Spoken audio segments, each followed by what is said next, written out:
ওম শান্তি। 20-11-2024 প্রাতমূল্যী বাপদাদা মধুবন।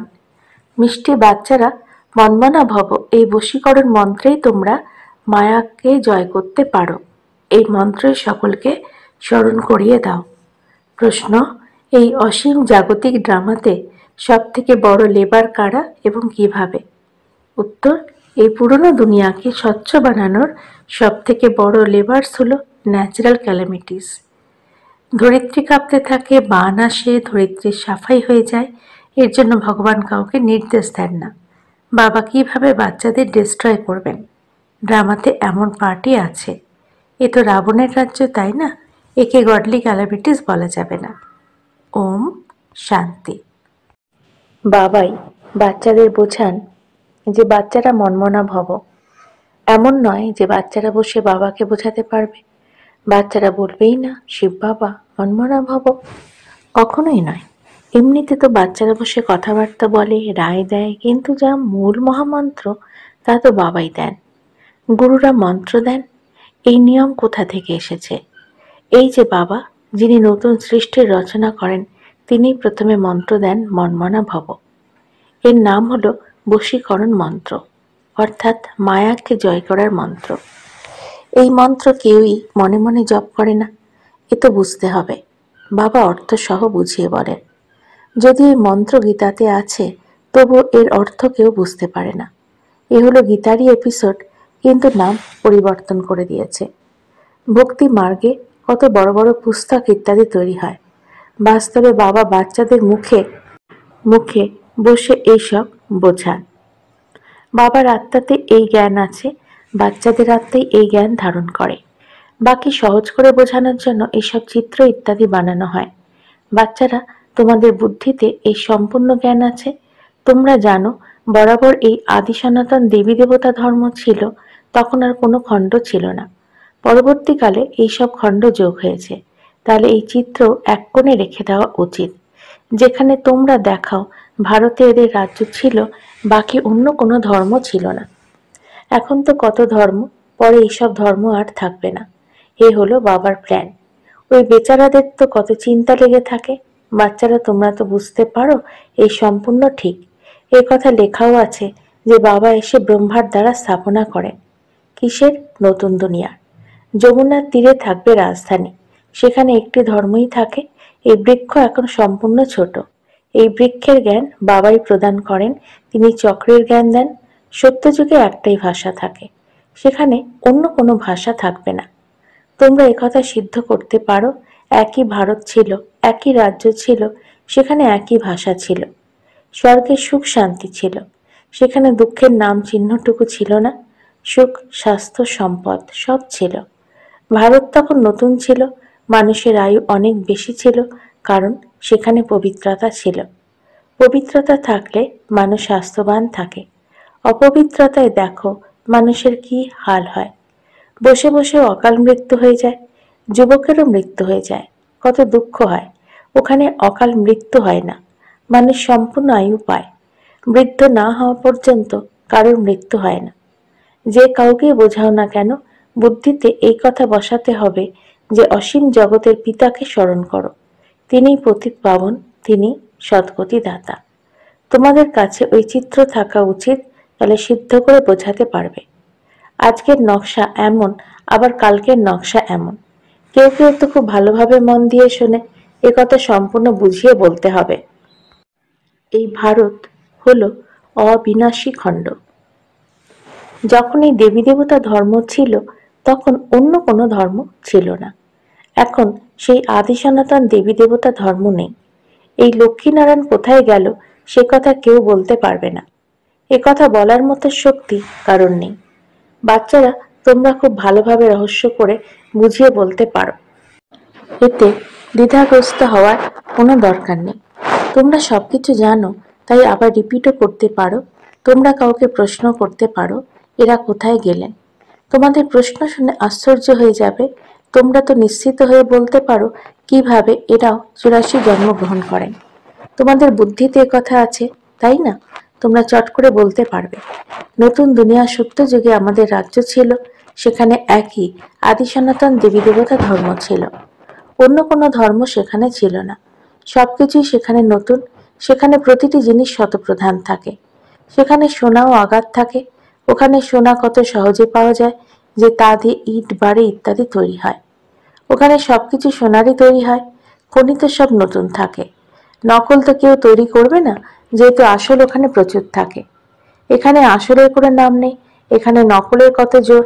তাই বলা হয় মিথ্যা মায়া, মিথ্যা কায়া। এখানে সম্পত্তিও মিথ্যা। এমন এমন ধরনের হীরে মুক্ত এখানে বের করা হয় যে বুঝতেই পারা যায় না কোনটা আসল কোনটা নকল। তার চমক এতটাই থাকে যে পরখ করে বোঝা যায় না কোনটা আসল কোনটা নকল। ওখানে এমন নকল জিনিস কিছুই থাকে না। বিনাশ হলে তো সবই ধরিত্রীর অন্দরে চলে যায়। এত বড় বড় পাথর, হিরে ইত্যাদি মহলে লাগানো হবে, সেসব কোথা থেকে আসবে? কারা কেটে নিয়ে আসবে? ভারতে অনেক বিশেষজ্ঞ আছে যারা আরো হুঁশিয়ার হতে থাকবে। তারপর সেখানেও তারা সেই গুণ নিয়েই যাবে। মুকুট ইত্যাদি কেবল হীরের হবে না, ওখানকার হীরে সত্যিই বিশুদ্ধ এবং প্রকৃত হীরে হবে। এই বিদ্যুৎ, টেলিফোন, মোটর ইত্যাদি প্রথমে তো কিছু ছিল না।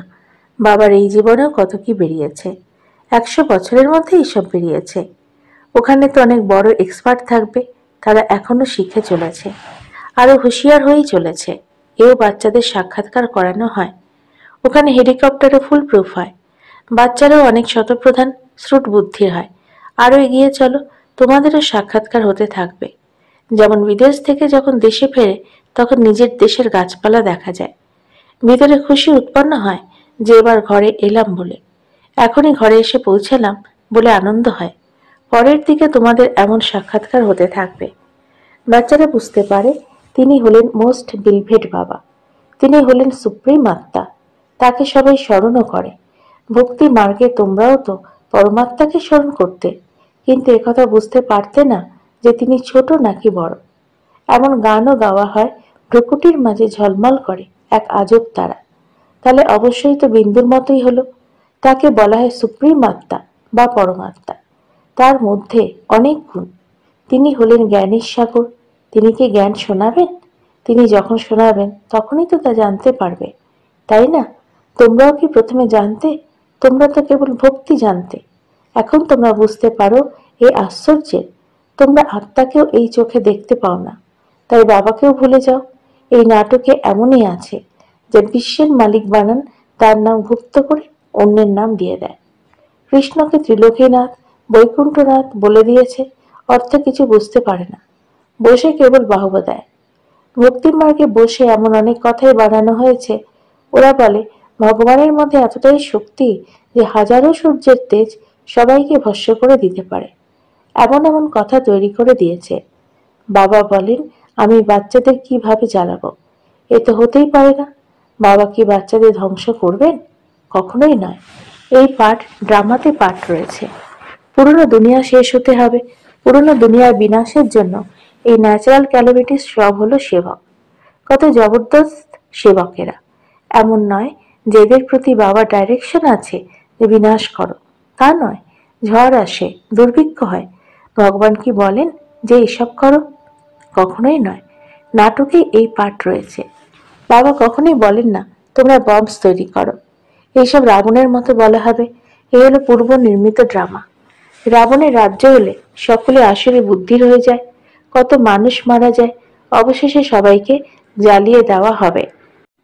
এও এক বানানো খেলা, যা রিপিট হয়।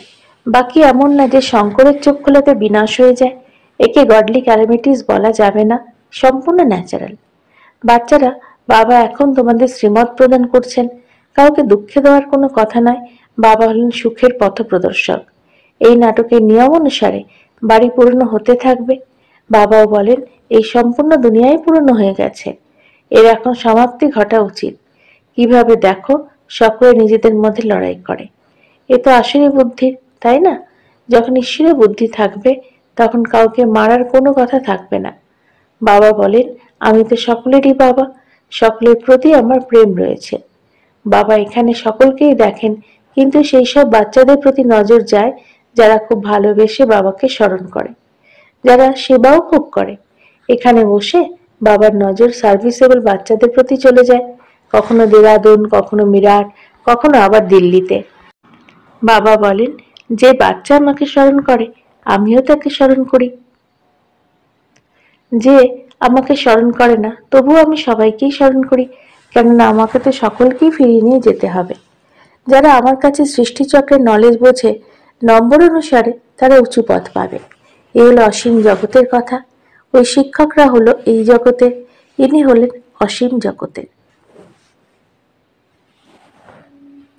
বাচ্চাদের ভিতরে তাই কত খুশি হওয়া উচিত। বাবা বলেন, সকলের পাঠ একরকম তো হতে পারে না। এনার তো এমন পাঠ ছিল, কিন্তু অনুসরণকারী কোটির মধ্যে কয়েকজন হয়।